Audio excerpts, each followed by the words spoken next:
बिस्मिल्लाहिर्रहमानिर्रहीम। तर्जुमा, अल्लाह के नाम से शुरू जो निहायत मेहरबान रहमत वाला है। आप देख रहे हैं दिल से बातें 454, जहां कहानियां बनती हैं सबक और बातें जाती हैं दिल तक।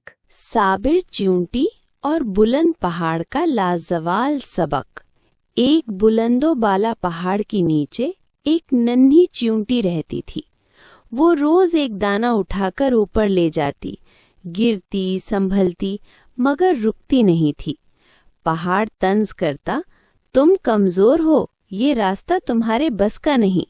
चींटी बोली, मेरी ताकत मेरा सब्र है। मौसम बदले, आंधियां आईं, बारिश हुई, मगर चींटी चलती रही। आखिरकार वो चोटी तक पहुंच गई और पहाड़ को खामोशी से सबक मिल गया। सबक, असल ताकत जिसामत में नहीं बल्कि सब्र और लगन में होती है। अगर कहानी दिल को लगी हो तो दिल से शेयर कीजिए और हाँ, सब्सक्राइब करना मत भूलिए।